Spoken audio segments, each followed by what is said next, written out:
So hi guys, welcome to my YouTube channel. So for today's vlog, tuturuan ko kayo kung paano mag-activate ng Shopee Pay kay Shopee. So para lang sa kaalaman nyo, mas maraming available na vouchers kapag ginamit nyo yung Shopee Pay. And kapag nag-activate din kayo ng Shopee Pay, meron kayong makukuha na 70 pesos. So don't forget to subscribe and hit the notification bells for more videos. So let's begin.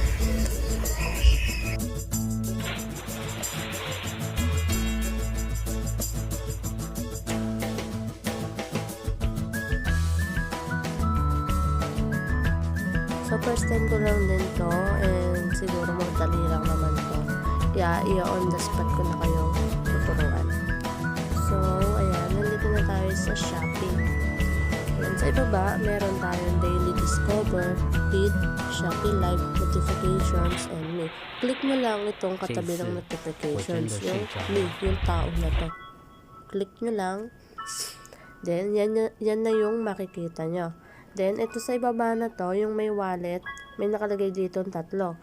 Meron tayong Shopee Pay, may Shopee Coins, and may vouchers.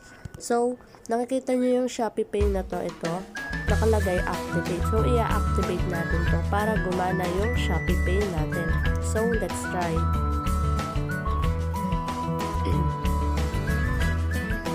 So, for your security, to ensure that your Shopee Pay is secure, we required your particulars in setting up your Shopee Pay.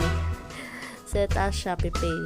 So, click lang natin to, itong dilaw na to, orange pala. So, ayan, personal particulars. So, first name natin. Ayan, tapos middle name, last name, tapos yung email natin. Ayan. Then, by continuing, you agree to the terms and conditions. So, click nyo lang yung box na to. Ayan. Then, pagkatapos, next.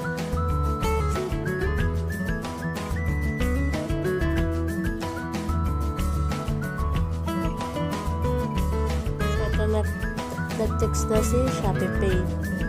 So, lagay lang natin yung notification code ko.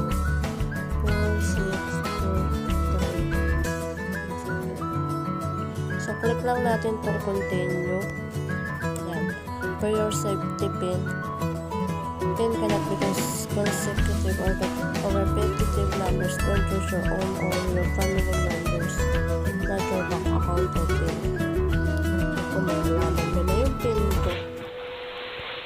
这次我真的睡着了。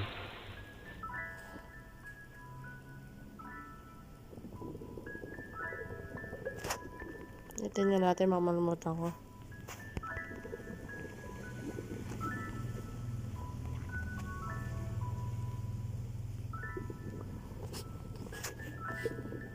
So, ulitin nyo lang daw para maging kung tama talaga siya.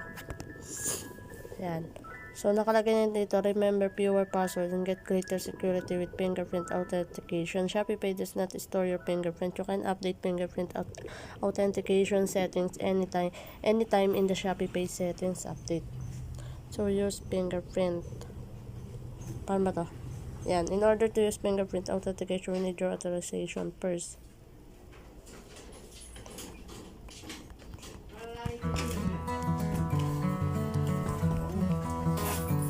Receive 70 notifications.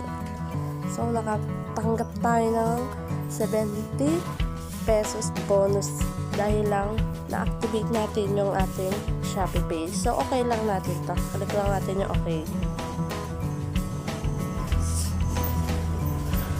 So, ito na siya guys. Yan, nandito na tayo kay Shopee Pay. Ito, may terms and conditions si Shopee Pay. Ayan guys, so nakikita nyo, nagkaroon ng 70 pesos yung Shopee Pay ko dahil lang na-activate yung account natin sa Shopee Pay. So, try nyo na din para magkaroon kayo ng 70 pesos. So, yun lang guys. Don't forget to subscribe and hit the notification bells for more video. Bye-bye!